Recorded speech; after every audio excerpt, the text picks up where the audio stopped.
Hello दोस्तों, good morning. Welcome back. आज हम आपके लिए फ्रैक्शन का तीसरा पार्ट, दो पार्ट ऑलरेडी इसमें हो चुके हैं, आज तीसरा पार्ट है। चलिए शुरू करते हैं। इसमें आज हम लोग सीखेंगे भिन्नों का लस और मस, यानी कि भिन्नों का लस मस कैसे निकाला जाता है। भिन्नों का लस तथा मस। ठीक है, चलिए इसमें सबसे पहले फार्मूला लिख लेते हैं इसका।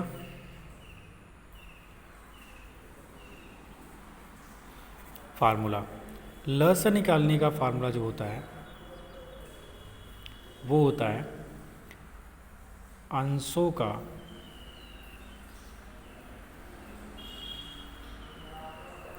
लस बटे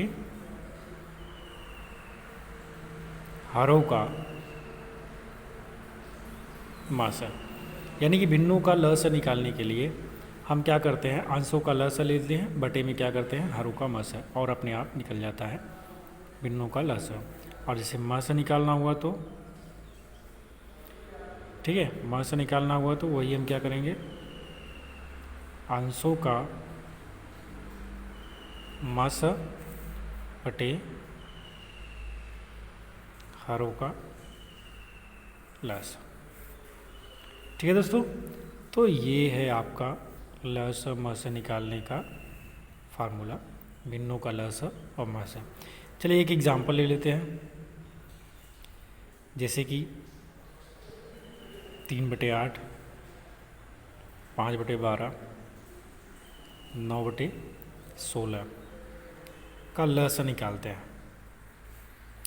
ठीक है, जब लस निकालेंगे तो हमने बताया कि लस निकालने का तरीका क्या होता है, अंशों का लस यानी कि 3, 5, 9 का लस और हरों का मस 8, 12, 16 का मस। तो 3, 5 और 9 का जब लस निकालेंगे तो आएगा 45। कितना आएगा, 45। और 8, 12, 16 का जब मस निकालेंगे तो आएगा 4। कितना आएगा, 4। तो ये हो गया आपका भिन्नों का लस। क्या हो गया, भिन्नों का लस। और अगर मस निकालें तो इन्हीं का 3, 5, 9 का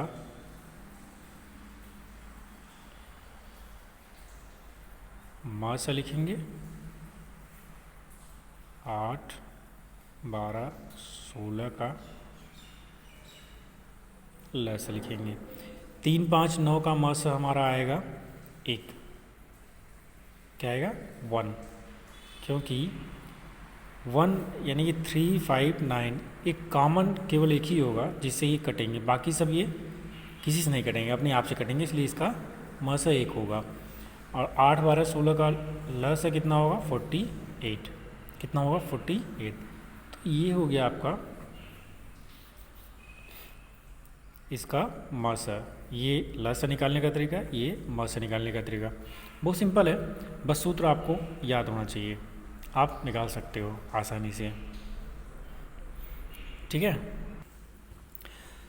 अगला टॉपिक है दोस्तों बॉडमास का नियम। बॉडमास का नियम, चलिए इसको सीखते हैं। बॉडमास के नियम में हम क्या करते हैं, जब किसी व्यंजक में एक साथ एक से अधिक सक्रियाएं होती हैं, जैसे जोड़, घटाना, गुणा, भाग, कोष्टक का हो, तो उसको सरल करने के लिए विशेष क्रम का ध्यान रखना पड़ता है। क्या करना पड़ता है, विशेष क्रम का ध्यान करना पड़ता है, ध्यान रखना पड़ता है, अन्यथा व्यंजक का सही उत्तर प्राप्त नहीं हो पाता। ठीक है ना, तो सक्रियाओं का विशेष क्रम बॉडमास के अनुसार करते हैं, बॉडमास के अनुसार करते हैं। ठीक है, इसे हम निम्न प्रकार से लिखते हैं, बॉडमास यानी कि ये पहले वी भी रहेगा, ये B V B O D M A S. ठीक है, तो सबसे पहले इनका फॉर्म लिख लेते हैं। वी को हम क्या लिखते हैं?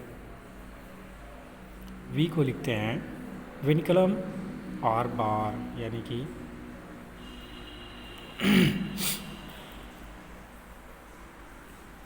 विनकलम या फिर बार लिखते हैं, जिसे हम दंड कोष्ठक भी कहते हैं। क्या कहते हैं? दंड कोष्ठक, जो ऊपर दंड की तरफ बना होता है, बार कहा जाता है ना, ऊपर लगाया जाता है एरो की तरह निशान ऐसे किसी पूर्णांक पे, उसी को। और बी को हम कहते हैं ब्रैकेट्स। क्या कहते हैं? ब्रैकेट्स। ब्रैकेट्स यानी कोष्ठक। ठीक है, ओ यानी कि ऑफ होता है, ऑफ यानी कि का। ठीक है, डी मतलब होता है डिवीज़न, डिवीज़न यानी कि भाग होता है।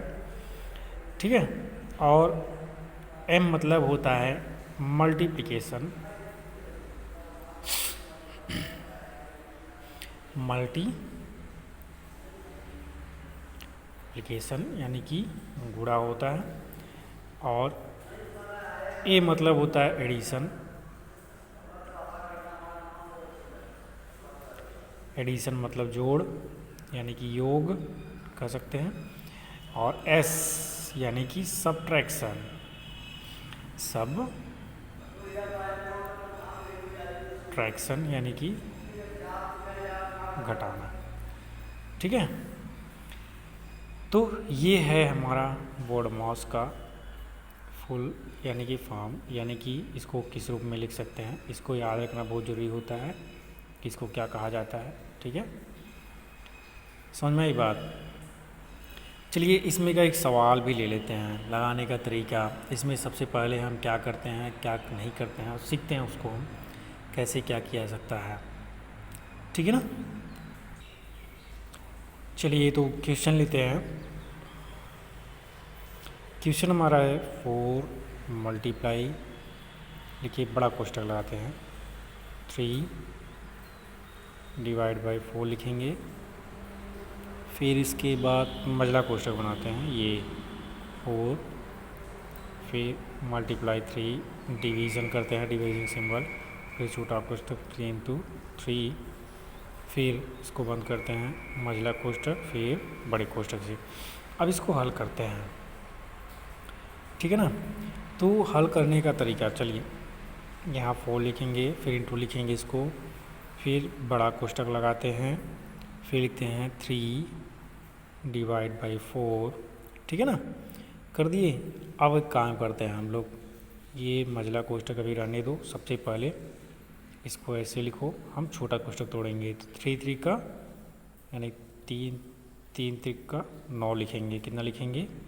9 लिख दिए। चलिए अब इसके बाद ये लिखेंगे 4, फिर बड़ा कोष्ठक, फिर 3 डिवाइड बाई 4 लिखेंगे। अब इसको मझला कोष्ठक को हल करेंगे हम लोग। क्या करेंगे? मझला कोष्ठक को हल करेंगे।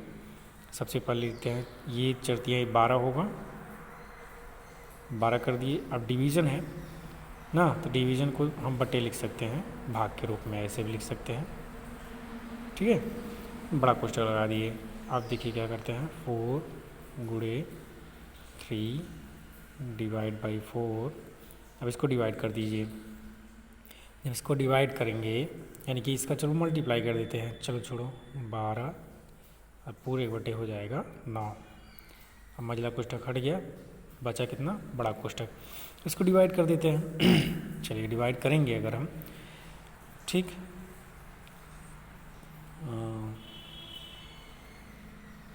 तो करते हैं, ये होगा 3 3 जा 9, 3 4 जा 12। ठीक है, अब ये हो गया 4 इंटू, अब बड़ा कोष्ठक भी जब हम हटाएंगे तो ये होगा हमारा 3 मल्टीप्लाई हो जाएगा। अब ये जो 4 इंटू 4 है ये नीचे आएगा, 3 ऊपर जाएगा। क्या होगा? 3 ऊपर जाएगा। ठीक है दोस्तों। तो हम क्या करते हैं, चलिए देखिए, ये हमने किया क्या, 4 लिखा इंटू 3 का ये कोष्टक घटा दिए, 3 आ गया। अब ये डिवीज़न के स्थान पे मल्टीप्लाई यानी गुणा का सिंबल लगाएंगे तो ये 3 जो है ये ऊपर चला जाएगा यहाँ, ये 4 और 4 ये नीचे चला आएगा। ठीक है, ये आगे। अब देखिए ये कॉमन सी बात है, ये सब एक लाइन में ऊपर लिखिए 4 3 3 मल्टीप्लाई में, और नीचे ये 4 इंटू 4, ये इससे कैंसिल हो गया। अब आया कितना, 9/4, 9/4। ये आप आंसर कर सकते हो या इसको सॉल्व कर दो, भाग करोगे तो आएगा 2.25। कितना आएगा, 2.25। ठीक है दोस्तों, ये सिंपल सा सवाल लगाने का तरीका बहुत आसान होता है, आसानी से सवाल लगाए जा सकते हैं, कोई दिक्कत नहीं होती इसमें। ठीक है दोस्तों, तो ये हो गया बुडमास का नियम, इसमें सवाल भी लगवा दिए आप लोगों का। चलिए कुछ और भी सवाल करते हैं।